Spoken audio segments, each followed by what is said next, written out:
Hej. Jeg hedder Liz. Jeg elsker cat videos.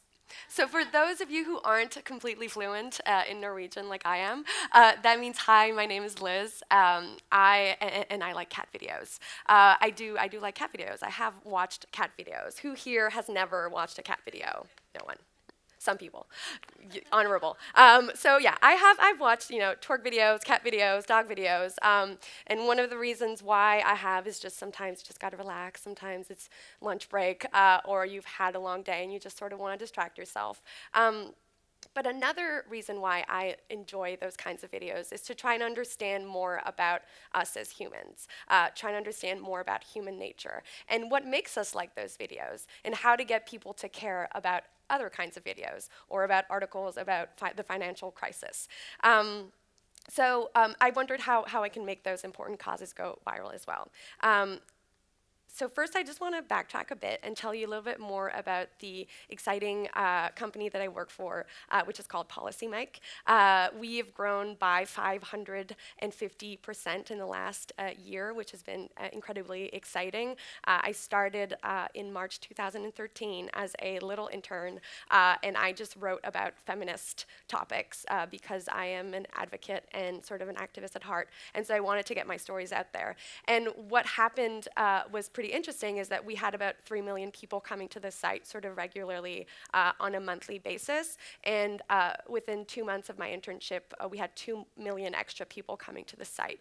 And so I became the viral and social justice editor. So I created stories that I thought people should care about and made them virally enabled and made sure that a lot of people read them. And so, and then I became the executive social editor. So I sort of went from intern to executive social editor in about a year.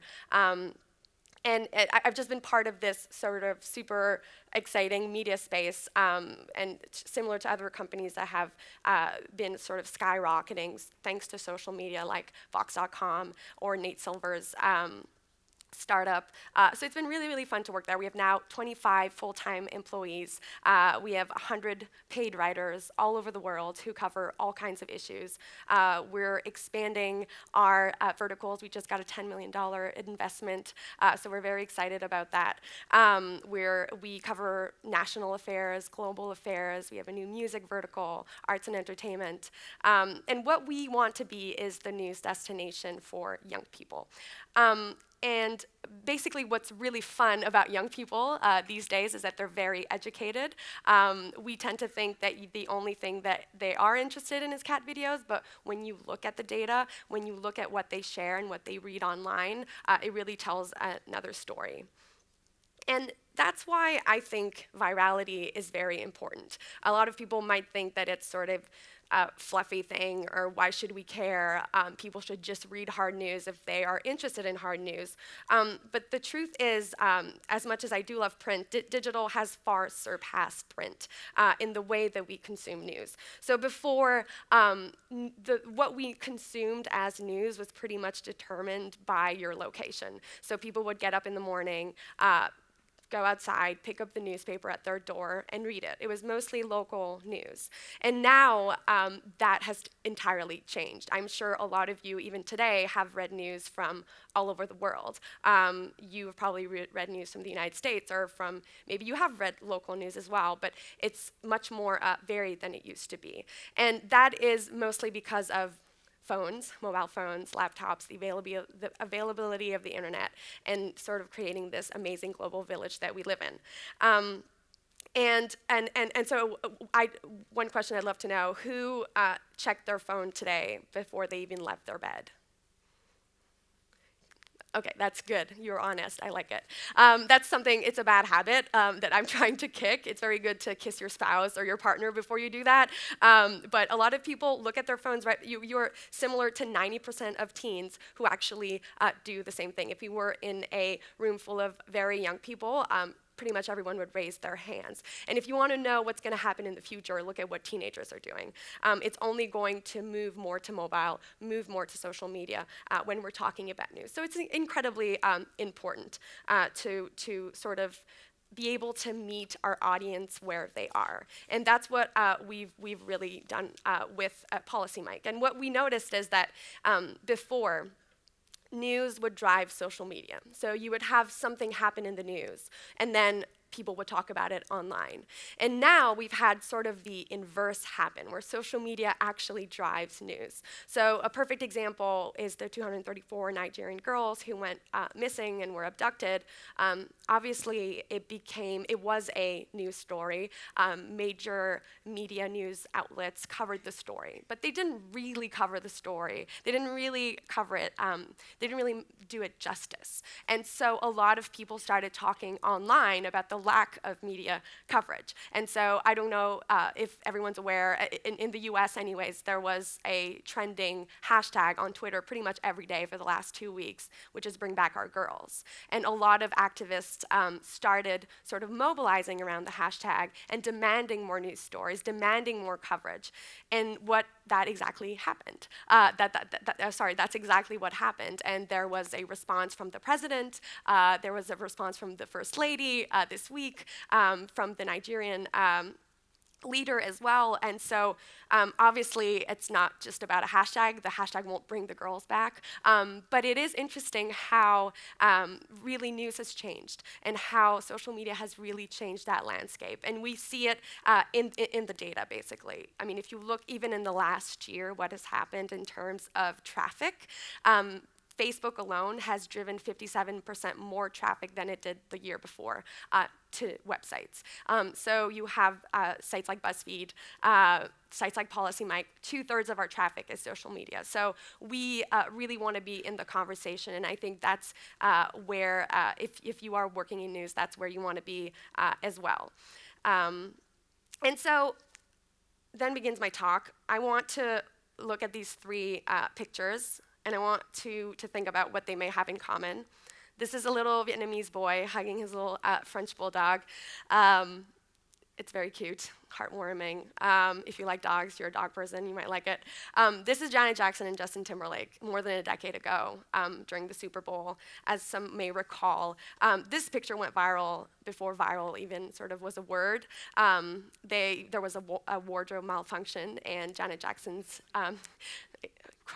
apparently, that's what they say. And so her breast was exposed on sort of national television. And that was actually the most Googled thing for years, for years. And this image of a protester in Turkey from 2013, when there was a huge student uprising. You see clearly an unarmed student, a woman in the red dress who has a tote bag. She's probably on her way to school, and she is being aggressively attacked, basically with tear gas from an armed officer. So all 3 pictures went around the world and went viral, and I think that obviously they're instrumental in different ways. I think that this picture is much more important than this one. But they have something in common in that they make us feel something. And that is sort of the first point I want to make. When you are writing content, when you're creating content, it's important to make your reader feel something. And whether it is for when you're sort of designing the headline or designing the piece itself or what images you're going to include in the piece, it's important to really be aware of that. We like to think that we're all sort of very rational beings, but we're actually really emotional creatures. Most of our reactions actually throughout the day aren't really slow and calculated. They're rapid and emotional. And studies show that actually 97% of our behavior is intentional, and the rest is intentional. So a lot of what we go through during the day, we're not really even aware that we're reacting to it. So we're first and foremost emotional beings. And studies don't only show that we are guided by our emotion, they actually show that that emotion drives the transmission of information. And that's easy to sort of think about, right? When you hear a really funny joke that makes you laugh, or when you see something crazy happen on the street, the first thing you want to do is go and tell someone, right? You get home and you're like, oh my God, Mom, guess what I just saw? Or oh my God, this joke, I have to tell other people so that they laugh too. And so but in this sort of space of the transmission of information, and obviously this translates to online transmission of information, not all emotions are actually born equal. Only high arousing emotions actually increase sharing. So arousal can mean one thing, obviously. Sexual arousal is probably what you're thinking about. But it can actually mean, the actual definition of arousal is a physiological and psychological state of being awake or reactive to stimuli. So a difference between a high arousing emotion and a low arousing emotion is a difference between feeling happy or sad, or excited or bored. You definitely want your content to make the people feel the former. So this is sort of a, oh my God, did I do that? No, okay. Okay, yeah, it does do that. Okay, I won't turn around. That's pretty cool. So you can see the graph behind. There's sort of a quadrant, and like some emotions are sort of more, on very, very high arousing. Some are sort of in the middle. A list of high arousing emotions are happy, excited, in awe, amused, humored, anxious, angry, mad, outraged, afraid. And a list of low arousing emotions are sad, content, satisfied, depressed, bored. So if you're building content for social media, you want your content to really make your reader feel something. And the emotion you go for may actually determine how shareable it is. And so this is a really cool study that was done by Jonah Berger. If anyone's interested in sort of viral, the science of viral, I would encourage you to buy his book called Contagious. And he has done a lot of studies to try and understand what happens to people for them to share information with other people. And so this is just sort of a graph of the study. You can look it up. But he basically, looked at arousal, even sort of physiological arousal. He made people like run on a treadmill and gave them information while they were running on the treadmill, and they were more likely to share the information that they were reading while they were doing physical exercise because of that physical arousal. So that's something to sort of keep in mind. A great example at PolicyMic of how this story can sort of work is a story that recently got 2 million views. We've never had that many people on the website, actually. It was a story done by one of our race writers. National Geographic came out with sort of this study of what the world would look like in 2050, what people would look like and what the human race would look like. And what they found was that there would be a lot more mixing and sort of biracial stuff happening. And that got people very inspired. It got people really excited. And obviously, it also has something to do with identity, which I'm going to talk about later. Some people were like, hey, that looks like me, or that looks like, I'm Nigerian. And oh God, I can't move. And my boyfriend is Vietnamese. That might be what my children are going to look like. So it was really sort of awe-inspiring, which is a great emotion, and it was a great study and a really sort of important topic to talk about. And we were able to make it go viral that way. So that's it for emotions. And this leads me into my next point, which is the power of storytelling. The brain is really hardwired for storytelling. We, again, like to think that we are super rational and take in information and data, but we're not computers. We don't process information in the way that we think we do. So scientists have actually found that the human brain is actually a story processor. It's not a logic processor. So it means that we don't register or remember information following logic. We do it by programming it into stories. And so we go about life making stories. You're probably making a story about me right now, or about, you're probably making a story about the people you've met today. And studies actually show that people remember information better and also process information better when it is in stories. So there are studies in experimental conditions where people are given logic puzzles, and people remember and can sort of go through the logic puzzle much more frequently than they can when they're just presented the logic puzzle without characters or without a story. And this is not like children. We think of the way that children learn, and we show them, in stories how to do certain things. Like adults are a lot sort of the same way. So stories is not just something that humans do, it's really how we process the world that we live in. And if you think about the most popular types of stories, the ones I've listed here, if you look at any Hollywood movie or even any fable, they often all rely on one of these. And I mean, the oldest sort of story form is heroic tales and romantic tales. Romantic, I don't need to explain. Like, think of the first song that comes in mind is probably a story about love. A movie, like every movie's about love. It's sort of our most primitive human emotion. And that's a little bit hard to integrate into news. It's not always there. But the one I really want to focus on is the heroic tale, the hero and the bully. So the story of someone who makes it and overcomes the villain. That's every Hollywood movie, once again. But it's also really found in news. There are really heroes everywhere. And it can make your story actually much more compelling to find that hero. So take Turkey, for example. In 2013, when PolicyMic, when there was an uprising in Turkey, we wanted people to care about what was happening in Turkey. So we found a bunch of really compelling photographs of sort of the protests that were going on, the very violent, very similar to the photo that you saw at the beginning with the woman with the red dress.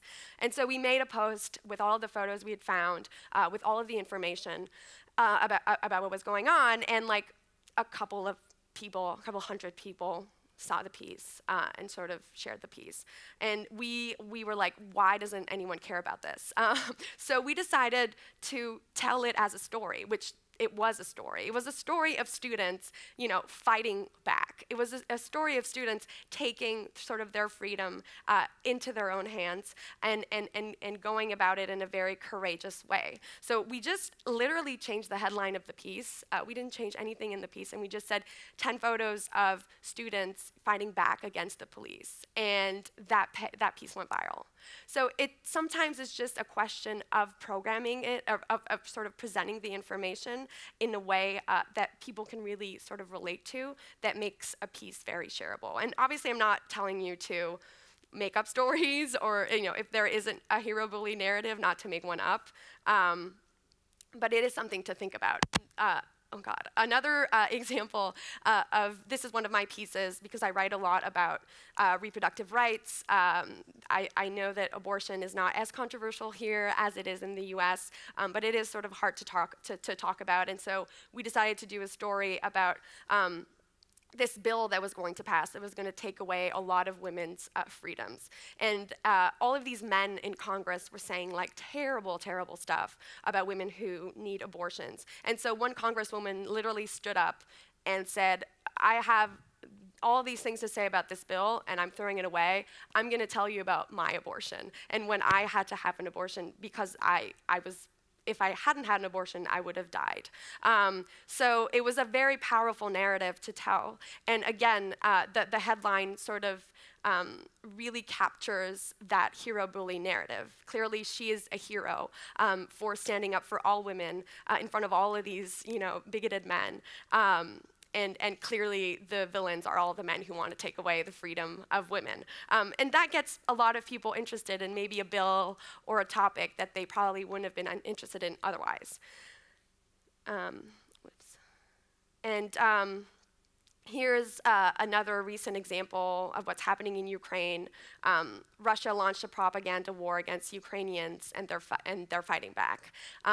We're used to seeing a lot in the news about how terrible, obviously, this crisis is, but we wanted to take another angle and show what Ukrainians are doing. And that piece was very compelling, and a lot of people got interested in it because of that headline. And then finally, sort of a piece that I wanted to do. This is actually a Swedish catalog. Does anyone recognize it? In like the US, it's like everyone loved it so much. It like went all over the place because it had all of these photos of sort of gender bending. So it was girls with guns and guys with kitchen sets or hairdressing sets. So we wanted to show these images along with other ones that would sort of challenge this sort of gender binary. And so we turn sort of the toy companies into the villain, and into a villain that sort of wants to sell you one specific way of being a girl and one specific way of being a boy, and how we can change that. So the next point is the curiosity gap, which is something that Upworthy has done very well. And you don't always have to do it in a very sort of hyperbolic way. This is sort of a great example of what we did on PolicyMic. To understand what's really happening in Ukraine, follow the gas lines on this map. In this headline, we're clearly not giving everything away. We're giving some of it away. The point is, this is basically that Russia is cutting off sort of the natural gas rebates that it's been giving to Ukraine, and saying that there's nothing political about it, when clearly we know that there is. If the headline would have said, Russia, the crisis in Ukraine is all due to natural gas, I would have seen that on my newsfeed and said, okay, so now I don't need to read the piece. This makes me very intrigued. This makes me very curious about what the piece can tell me and what this map can do. So the key here is really to give enough information, but not too much by giving it all away.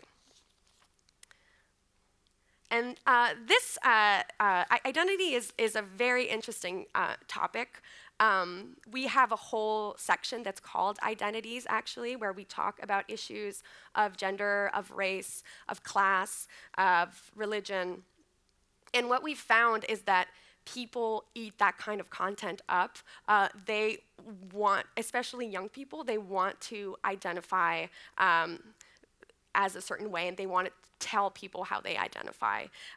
So identity is actually a huge driver, especially on social media. If you look at BuzzFeed has actually invented identities that we didn't even know existed. So I don't know if you've seen certain of their list posts, but it'll be 20 things that only women with curly hair know, or 15 things that only left-handed people know. And it's sort of I didn't even identify as a left-handed person, but I guess I do now. And then you read the list post, you're like, oh my God, yes, yes, yes. So we don't really do those kinds of list posts, but we definitely observe why that works and try and apply it to important topics. So this was my first million hit post. It was at the end of the year, basically. And it was looking back at a year in feminism and the most iconic moments. So there was, you can look it up if you want to. Oh, did I? Yeah. And just because there's the word feminist, every feminist basically read the piece. Not every feminist in the world, but it made feminists really interested and intrigued. And what's interesting with identity is that it gives a certain kind of social currency, which is something that, again, Jonah Berger, the specialist in viral content, talks about. And he says that people don't just share information that is sort of useful to others. They share information that makes them look good and that really says something about them. So here are a few examples more. This was a piece about toxic masculinity and how men are often told not to be wussies, not to cry, not to do certain things. So if this piece, and this piece went viral, and if it would have just been what toxic masculinity does, I don't know if a lot of men would have felt compelled to click and sort of read in the story. But because it really targeted men as an identity, it got a lot of people interested. We do a lot of pieces about trans rights. Our managing editor is actually trans, and this piece did very well as well. This was a recent piece about feminism in men, and this it's interesting for women who are feminists, who want to prove that feminism is not just about women, but also for men to sort of share and tell fellow men that they care about this cause. So identity is really fun. And before I forget, it's very important, basically, for those of you who are creating content, the one thing that we think about at the end of every piece, before we're about to determine what the headline is, how we're going to share it, is who will share this. If you can't think of someone who would share this, if you can't think of even a specific person in mind, then you might have trouble making it work very well on social media. And the other thing with identity that's quite interesting is that you would think that being very specific would mean that the piece isn't very popular. So if you make it about all sports fans, that's better than making it just about Habs fans or one sports team's fans. But actually, the studies show that because you can think of someone who fits that specific identity, so someone who is a sports fan for that specific team, actually makes it more shareable to be pretty niche about certain things. So again, BuzzFeed has done a good job of doing that, making very specific identities work really well on social. So nostalgia is the next piece. I hope everyone recognizes this. I have Norwegian insiders who I asked for about this. Nostalgia is a really interesting piece too. I mean, have you ever noticed that sort of when you look at that image, for those of you who do relate to this show or who used to watch this show, it probably creates sort of a warm, fuzzy feeling inside of you, or conjures images of childhood, or a remembrances of a slower pace of life where you didn't wake up and look at your phone first thing. And so even though you may be actually happier now than you were when you used to watch this show, you'll remember the past in a much better light than it actually was, and that's called the reminiscence bump. It's sort of this weird thing, and it's often why maybe older, your grandparents will often talk about their childhood as this golden age where everything was better and everything now is terrible. And actually, that is because of the way that we remember things. And even like when you think about the perfect way of sort of thinking about this is a show that you watch as a teenager, or thinking about the food that you used to eat as a teenager. Being a teenager was pretty hard, but when we think back somehow, we only remember sort of the best memories of being a teenager. So nostalgia is pretty fun, a great tool to use for to make stories compelling. Again, BuzzFeed has ruled this, and I don't recommend writing a story about this show just so that you get clicks. But one of the ways that I've used it, for example, is to talk about tampons, which may seem like a sort of fluffy topic. But there was this really funny ad for this tampon company, and it really tapped into a lot of shame with women having their periods, and a lot of shame that sort of young girls have when they do get their periods. So I thought it was a great way of sort of talking about this topic through the lens of a video and sort of tapping into a nostalgic past. And you can do this in a lot of ways with even politics. The Clinton era, for example, in the US is, a lot of people remember it very positively, even though it had negative and positive. So we've used it a lot to sort of discuss topics like the economy, politics, and so can you. Controversy is a really interesting one. Although you would sort of think that the more controversial a topic is, the more shareable it is, the more people want to talk about it. It sort of works that way, but it's a U-shaped curve. So yeah, a topic is controversial. It's like, oh my God, everyone wants to talk about it. But past a certain point, people actually don't want to engage with the topic. And that's basically, here we go. This is the second study, too, that was done. And this is, again, Jonah Berger has done this study. And it's just very interesting when you're thinking about what topics you want to write about. So recently in the US, there was, I don't know if anyone followed, but there was an owner of an NBA team who called all of his black players, he talked about them like he was like a slave owner. He said I own them, blah, blah, blah. And it was caught on tape, and he basically got booted from the NBA. He lost his team and everything, or he's going to lose his team. And the same week, there was a huge, and everyone was talking about this, by the way. It was all over the news, all over social media for a straight week. This is all people could talk about this overt type of racism. And then you had the same week, there was this huge Supreme Court decision about affirmative action, which is a program that gives opportunities for young people of color to sort of pursue education. And no one talked about that. And there's something more controversial, sort of, about affirmative action programs, even though that decision affected way more black people than one guy's comments about his teammates. And yet all we wanted to talk about was the overt case of racism that everyone can agree that that's racist. Saying that you own black people is totally racist. But affirmative action programs, giving preferential treatment to people of color because of a history of segregation, a history of racism, I don't know. I don't know if I want to talk about that. I don't want to start, a debate. So sometimes you can actually use the more sort of easy controversy topics to talk about the ones that people don't want to talk about as much. So it's sort of like putting broccoli in the brownies, like cooking it in. So if you do want to talk about racism, if you do want to talk about affirmative action, then peg it, start with talk about the Sterlings, talk about the sort of the topic that everyone is buzzing about, and then make it into a conversation, bring the conversation where you really want to take it, would be what I would say. And I think, yeah, the next thing is just show, don't tell.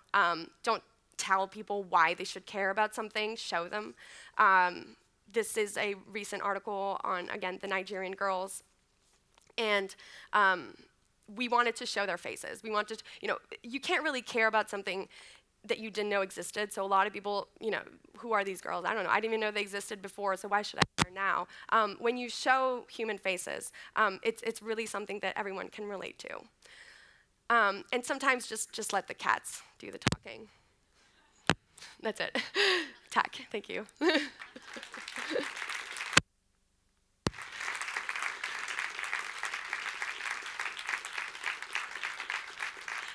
I think we're gonna, if anyone has any questions, we have a couple of minutes.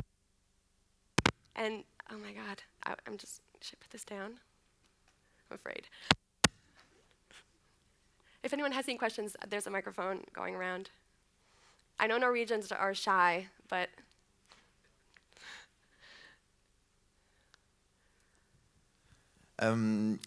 Just a question.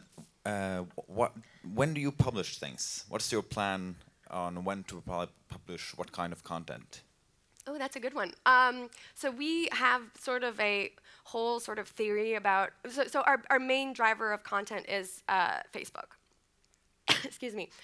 Twitter also is a driver of sort of traffic, but it's not as big as Facebook for most organizations. And Facebook, we like to think about in the morning, sort of, that's when we program very newsy stories, because again, people look at their phones and they want to know what's going on in the world.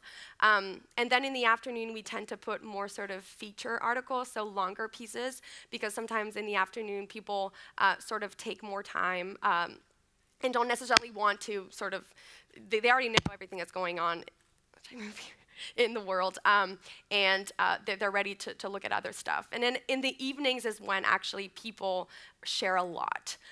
We've had sort of huge blow-ups through Facebook, sometimes at like 11 p.m. on a Tuesday, because again, we try and think about the way that people, are sort of users, act when they use their mobile phones, when they look up Facebook, when do they sort of look at their habits, and we try and model our programming on Facebook to sort of model those habits. Were there any further questions? I saw a hand over here.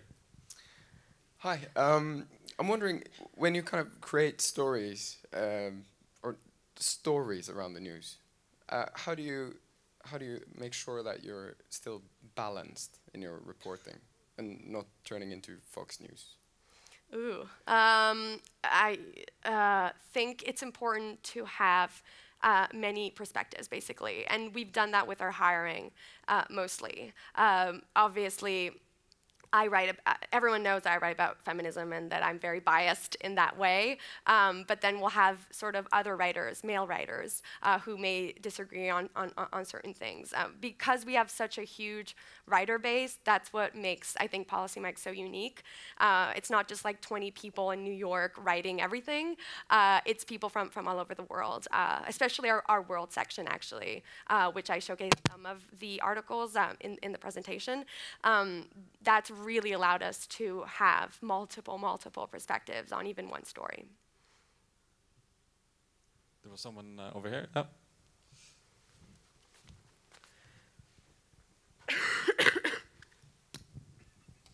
Thank Thank you very much for a very good and interesting presentation. Thank you. Well, I was wondering, to what extent is the sharing potential a starting point for you when you sort of discuss what to write about? And also, your question, who will share this? At what point are you asking that? Is that before you write the story, or when it's done and you're sort of typing in the title that you want to post on the Facebook post, for instance? Mm-hmm. That's a great question. The who will share this is usually actually at the end, when I have finished the article and I'm ready to, basically the headline, the share text, like what's going to go on Facebook when it's shared, that is when we really sort of want to distill that question into a couple of words, right? Because the headline is very short. That's really when we ask that question. And your first question was about, how much of the sharing goes into selecting the story, right? I think it's really important, mostly because if you write a great story and no one reads it, then why write it at all? And that's happened to me too many times, for me not to care about sort of the shareability of a story. And if I do want to write a story about something that maybe not a lot of people want to talk about, I try and think about these concepts. I try and think about, okay, how can I make people care about this? How can I make people want to share a story about abortion? Or how do I get people who aren't interested in abortion to suddenly care about it? So it is always sort of in the back of my mind. Can I ask you, the way stories go viral, they go viral in different ways. Mm-hmm. Some stories explode immediately, while others take longer to spread. Do you see any pattern at all when it comes to how or what stories explode immediately and what stories you have to wait for the spread? I think that's a really good question. I mean, I think it depends of sort of which platform you're. I'm so sorry. Am I doing? Should I not move? Okay. I'm thinking it's not me. Okay, because I'm not moving. So I think it depends sort of what platform you're working with. On Twitter, for example, if you're sort of, when we have viral posts that go on Twitter, the shelf life is very short. So either people see it because there's just so many tweets coming in just because of the platform as it is. Things last less long, posts last less long, tweets last less long. And on Facebook, the shelf life is sort of much longer. So it has happened to us where we post something and it's sort of, people are reading it, but it's like, meh. And then suddenly something happens. Like one person who has sort of a lot of following shares it. And it can be like a celebrity, or it can be an organization, like the Feminist Majority Foundation, or I don't know, a nonprofit organization that is very interested in the cause. And sort of the more big groups and big followings sort of share it, then the shelf life can go for a week. Like it can last for a very long time and sort of multiply.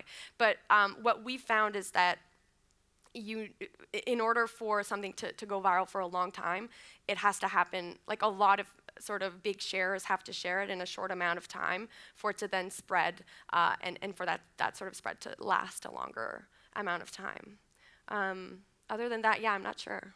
I'm not sure if it's, I think it goes viral or it doesn't, you know? It's very rare that something will go viral like a month after we've posted it. That's the last question that we had time to. Thank you so much for disapproving me that Norwegians aren't that shy, and thank you very much to Elizabeth Plank.